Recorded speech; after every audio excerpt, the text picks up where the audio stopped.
this is Nisha Rawal and welcome to a new episode on the Motherhood Chronicles. Motherhood is a vast, unending treasure, and every time I feel I got it all under control, it surprises me in so many ways. Topics that need awareness in the pregnancy space, technology that helps us realize our most basic dreams of becoming parent, whether man, woman or LGBTQ, mental health that needs our utmost priority are a few of the many topics we talk on here at the TMC studio.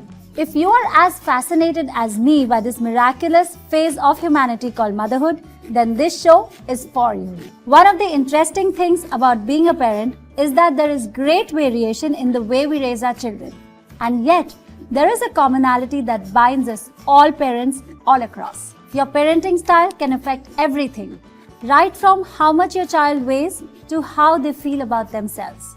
Its impact on your child is significant. Introducing my two lovely panelists for today. Yuvika Abrol, ex-biotechnology educator and now a mom influencer from Mumbai who writes mainly about parenting, fashion and parenting humor.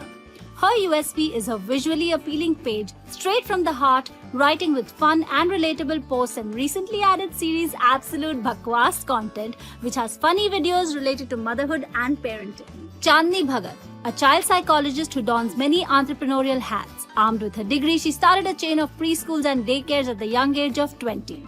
Today, she's one of India's most reputed mom bloggers with almost 35,000 followers. She curates and single-handedly manages her Mom in the Bay pop-up with over 90 brands. She also has a swimwear line called Beach Bums. Having lived in New York and Dubai earlier, she now lives in Mumbai with her husband and two beautiful sons. So let me roll out my first question for today to Chandni. Chandni, let's talk of these four parenting styles in elaboration. Let's start with authoritarian parenting. So authoritarian parenting is a one-way street basically where the parent sets the rules and the child cannot question it, the child cannot discuss it. Okay. And it's kind of a little dictatorial, I would say, where the parent just lets the child know how they are supposed to behave. Okay. And the child can't express his own opinion about it. Okay. So like you said, communication is one way, usually from parent to child, and rules are usually not explained. Parents with this style are typically less nurturing. Yes. Expectations are very high with limited flexibility. Okay. I assume the first question actually popping into our audience's mind would be, really? Like, are there even like something known as parenting styles? I know, because when you told me that the whole episode is about parenting styles, I was like, okay, are there any styles of parenting also? And there are various styles of parenting. So I was like, okay, I need to do some research, and I googled it. I was like, okay, there are 4 styles of parenting. Then I was like, okay, which is my style of parenting? All Indian parents have a very natural streak of, being a little disciplinarian to some extent and giving them a little freedom and then feeling guilty about it. Did I do it right? Did I do it wrong? Chandni, let's move on to the second question, which is authoritative parenting, the second style of parenting, or strict parenting. I have actually heard that this style is the most beneficial style to the child. So could you please talk about that? So I think Indians by nature end up being a little authoritative. Right. And it's a really good parenting style because you're communicating with your child, you're setting boundaries which are not too strict. Right. And you're also flexible in those rules. So Right. if you tell your child like you're having one biscuit today, then it is not a bad way of telling your child, but at the same time you're setting that boundary. And the best part about this is that children need boundaries. Right. That's something that parents sometimes tend to forget when they're overindulgent. Right. And they feel, how can I say no to my child for like the 10th toy? There's no need for the 10th toy or even the 2nd or 3rd, right? So you can set certain boundaries because that's how kids function best. Or children might even feel lost without boundaries, right? Into this big world where they're just uncovering facts or understanding how things work. So again, to sum it up, setting high but clear expectations. Children with parents who demonstrate this style tend to be self-disciplined and think for themselves. Disciplinary rules are clear and the reasons behind them are explained. Communication is frequent and appropriate to the child's level of understanding. Expectations and goals are again high but stated clearly. Children may have input into the goals as well. So this is amazing. I think I like this style of parenting. What do you feel about this? This is my style of parenting and I'm happy about it. Yeah. So I've seen Inaya behave well when she knows what is expected out of her. She knows, like if I follow a consistent routine, she knows this is out of bounds. This is not good for me.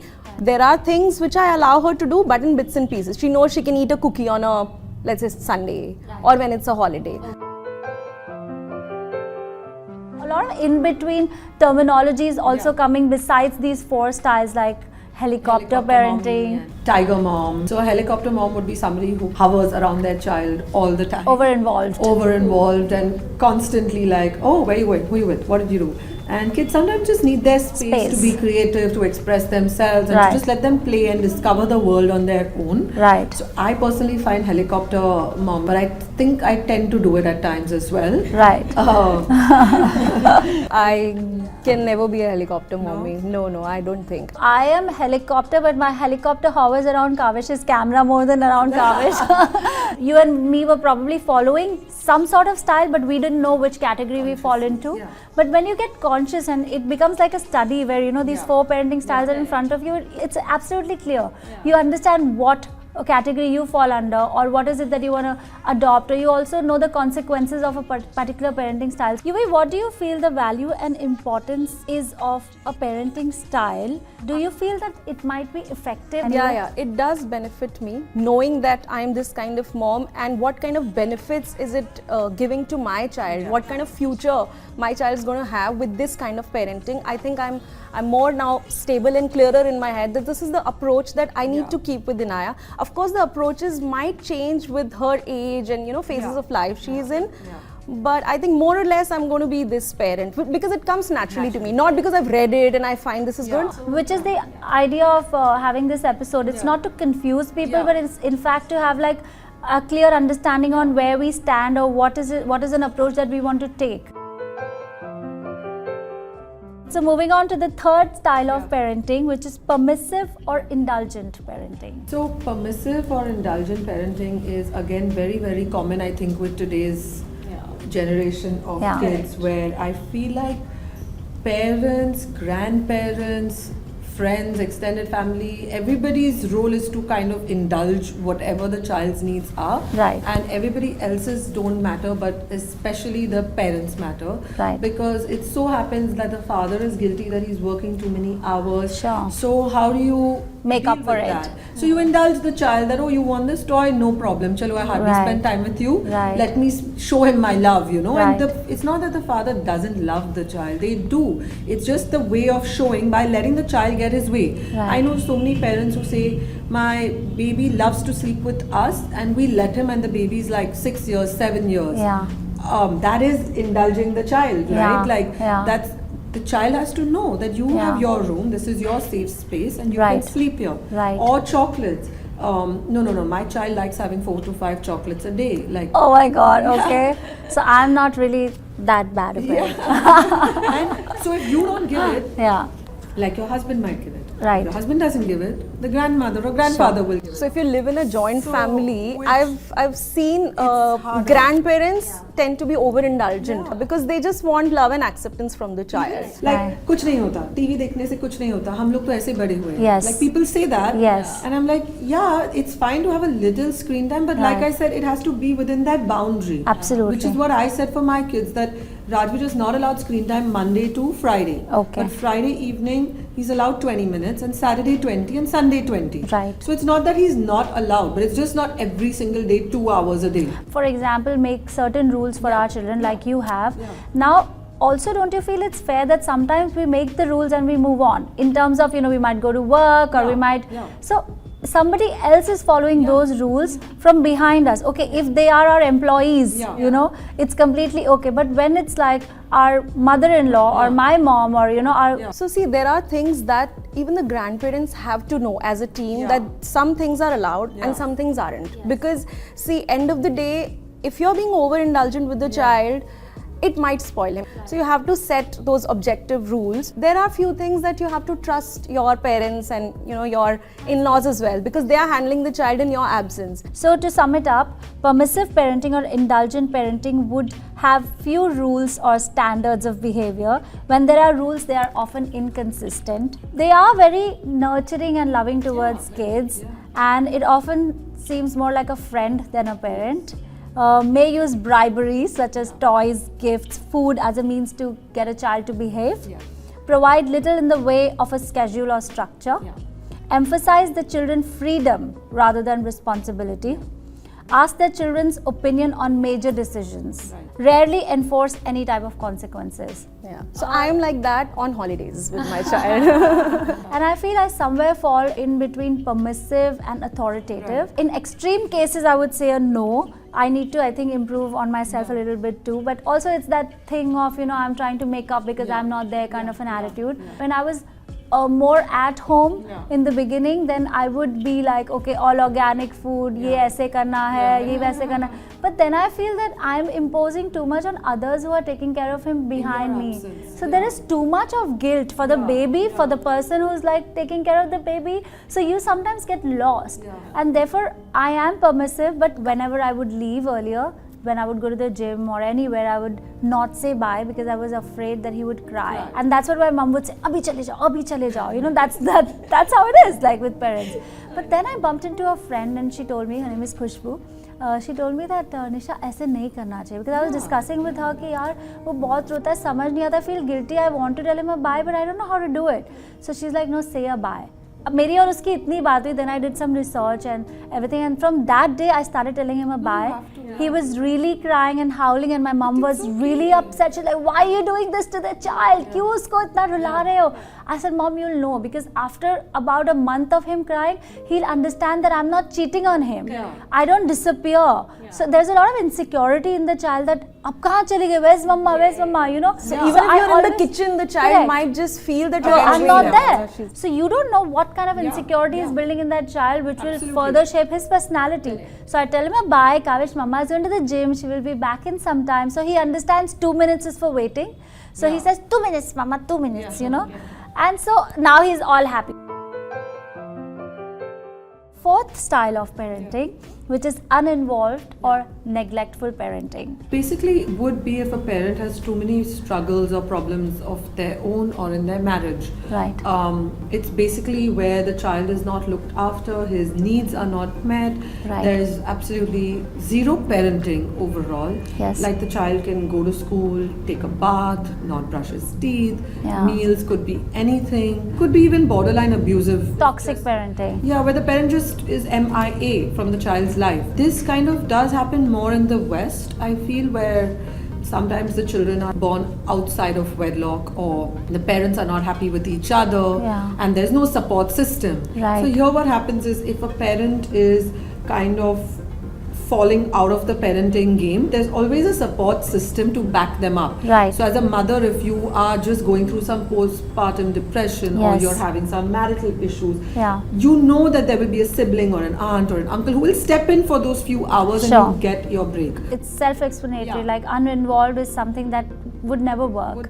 To sum it up again, uninvolved parents tend to engage in the following patterns of behavior. So they are emotionally distant from their children. They offer little or no supervision at all. They show little warmth, love and affection towards their children. They have few or no expectations or demands on children's behavior. They don't attend school events and parent-teacher conferences. They may intentionally avoid their children rather. They're often too overwhelmed by their own problems to even deal with their own children. So both of y'all, which is the most effective parenting style do you feel so far as an expert in the field and as a mommy? I don't think there is one style. I think you seamlessly go through different styles of parenting and then you kind of reel yourself back in. Like today, like you said, if you are working and indulging your child and you're guilty, then you don't let that set the tone for your parenting for the rest of the year. Yes. You kind of reel yourself back in and go on to being a little more disciplined the rest of the week or something like that. Yes. I would just say, don't be extreme. So don't be so demanding of your child that, okay, you have to finish like, I don't know, 10 sheets of homework today, so 10 means 10. Like even if the child is 7, it's okay to kind of let them go. Yes. And if you say no screen time, but your baby is having like a meltdown, and is absolutely not understanding what's going on, sometimes you need to give him what he wants just to buy peace for those 10 minutes. Sure. And then you get back to being like, okay, listen, this was not the way to behave, but you did it. Next time I will not give you the screen. Sure. So you kind of, as a parent, have to jump through like hoops and bend backwards. Right. So I would prefer like authoritative parenting, but as most people, I think I could be hovering around him at times. I could be overindulgent at times, when I'm guilty or when he's sick. If I put it very objectively, I'm 70% of an authoritative mother and 30% between the permissive and helicopter, I don't know technical terms, but somebody who would hover around, but it's very situational. For example, if she's meeting strangers, I need to exactly know what she's talking. Yeah. So I would hover around and my antennas would be up and I would be like, okay, I'm not bothered, but I'm bothered, and I'm like, okay, watching like a hawk. I read about this interesting thing known as slow parenting. Yeah. I believe it must be like mindful parenting. Yeah. So slow parenting is a conscious effort to stop racing around and to start enjoying the precious moments Correct. that you spend with your child. On that note, let's celebrate and play some games. Are you girls ready? So I'm going to name the parent animal and you have to name the young one, okay? Dog, Puppy, cat, Kitten, cow. cow. Don't get too happy, the fun's coming, okay? Hen, chick, pig, Piglet, butterfly, pupa, lava, caterpillar, frog, tadpole, spiderling, yes, deer, doe. what? Fawn. How can you both answer the same wrong question? She just heard my ears and Doe or deer? We are so involved in my nursery God. rhymes I right know. Monkey, infant, horse, Pony, coal, donkey, foal, owl. Owlet is Yes, owlet. Rabbit. Kit. The second game is guess the baby stuff.